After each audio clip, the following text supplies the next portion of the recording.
Greetings, everyone. Let me see if I have this thing right here. I don't. So let me switch it.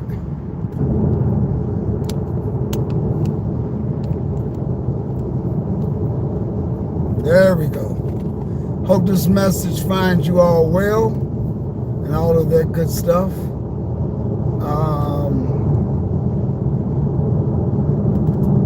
I don't like the way my camera's set up, so I'm going to carefully try something different.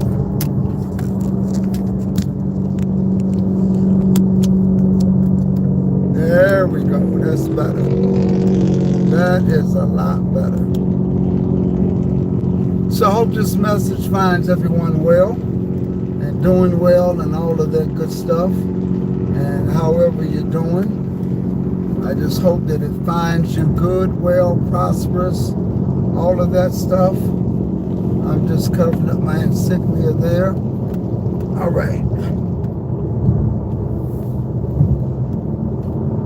Good. Out.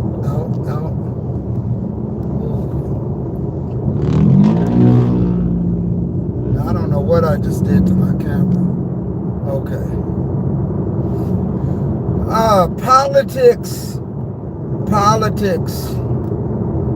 So I thought I'd take a few minutes. Y'all know I very seldom jump into that. How you doing, Laughter? How you doing, Faith and Hope? So I'm watching as Russia gets its house in order, and China, and Turkey.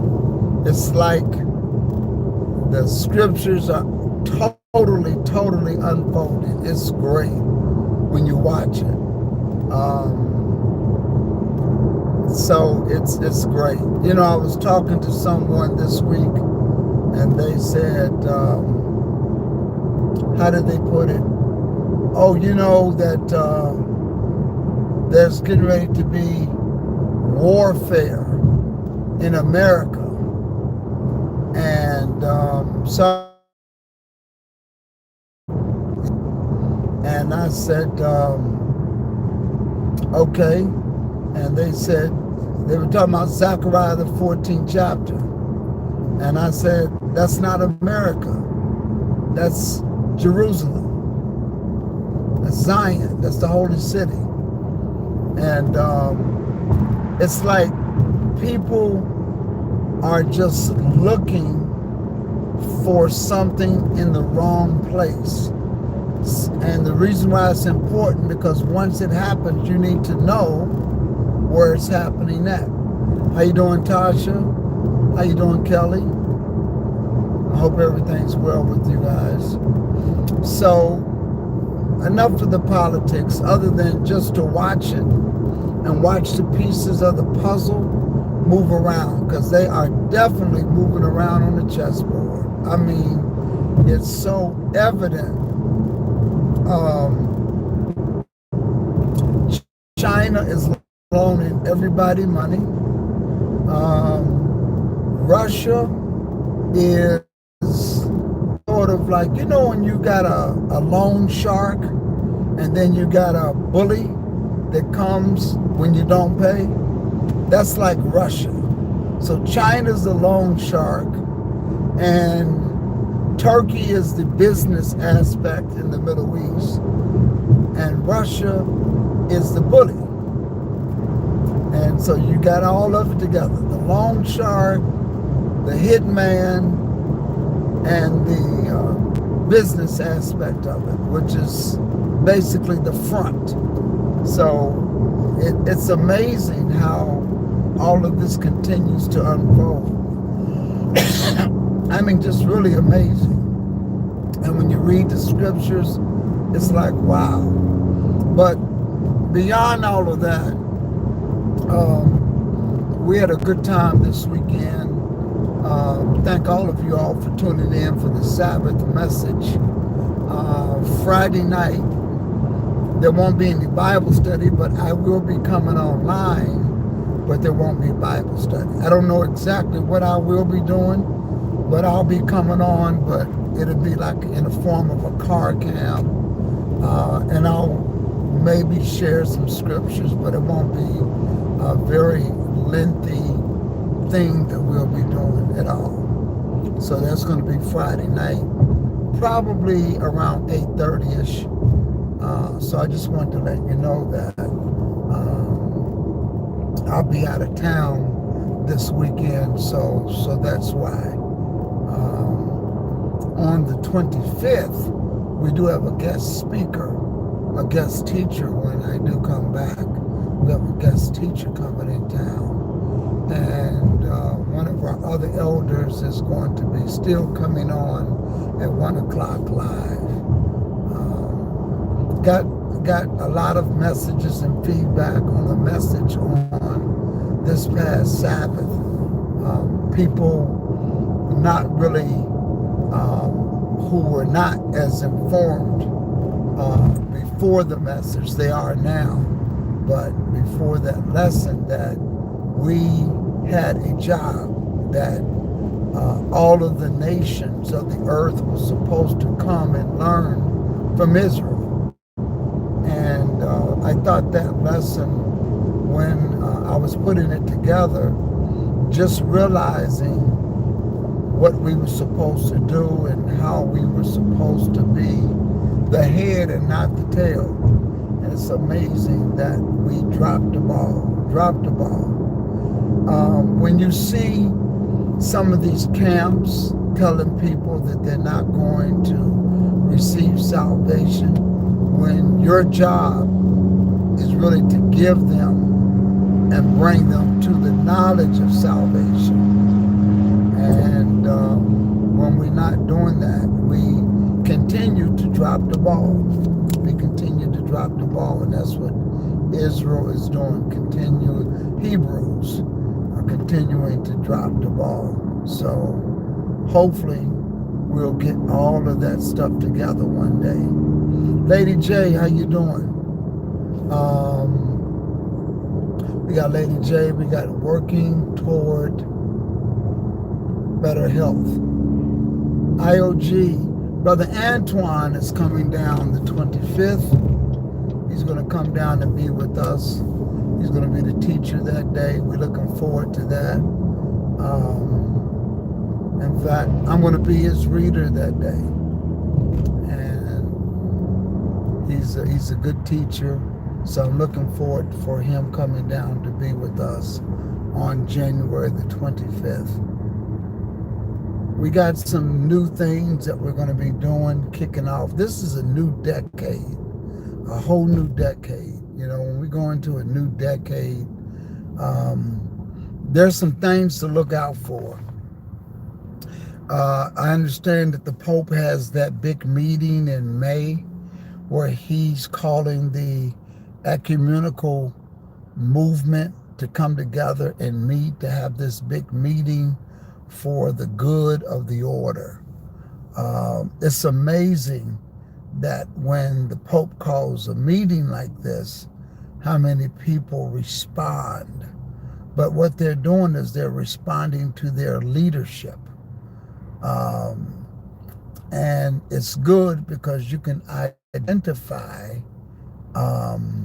who is under the leadership of Roman Catholicism.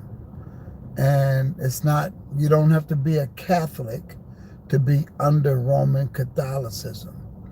You just need to adhere to the order of the meeting and bring everybody together. And we're having a meeting, and there's going to be a lot of people that will show up. A lot of denominations are going to show up.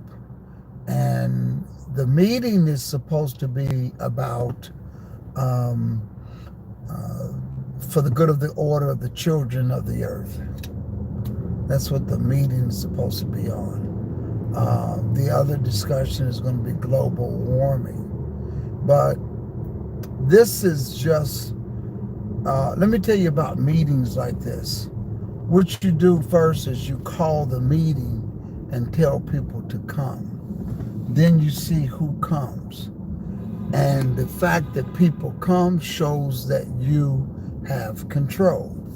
you can call a meeting. Everybody can't call a meeting, but when the Romish Catholic system calls a meeting and people actually show up, you have just allowed power to be executed.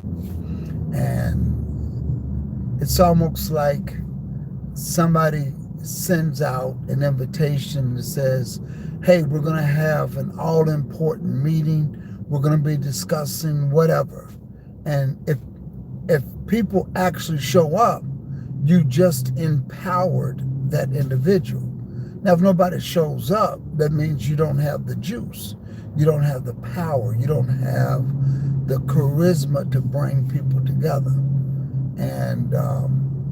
And then once people get there, you could see who was following that person, because only the followers are going to adhere. Even if you're not a follower, the fact that you responded to the call, you become a follower.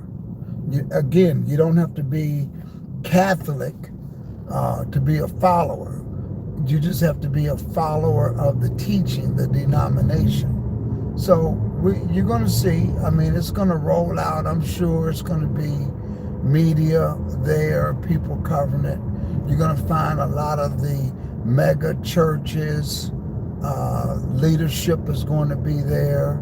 You're going to find that a lot of the heads over the various denominations, they're going to be there. Different denominations. You're going to see some Adventists there. You're going to see some Muslims there. You're going to see some obviously Catholics and Protestants, and the Baptist leadership is going to be there. A lot of people are going to be there. They don't know that they're going to be there, but they're going to be there because they got the invitation. And you know, when somebody says, hey, we have X amount of dollars, when you come to the meeting, we're going to be staying here. There's an invite list. You know how it works. And those people are going to be there. They're going to get that letter to say, hey, we have your room reserved. We have this, that. And they're going to show up. And you'll see, based upon that, how many are under that leadership and don't know that they're under that leadership. So that's going to be in May, I believe, of 2020. When we get around April, I'll talk more about it and what that movement is about. I'll get more information. I may do a short video subject on it and stuff like that. Going to be working on finishing up the Bible debate series, hopefully this week. I think I'm going to do one or two more, and then we're going to start. I like to get going in February to start the debate on the dietary law. So can't wait to get that. I'm going to be putting up every scripture that you can imagine that is used to say that you can eat anything you want to. Brother Israel, how you doing? From Barbados. Man, I would love to come to Barbados. I would love to. We'll work it out in the email. We got Chicago in the house twice. Sister Tasha, Sister Kelly, Faith and Hope, Laughter. All of you all that are here. Don't forget to hit the like button. Brother Harold, how you doing? Sister Martha. Peace to all of you all. And we'll talk soon.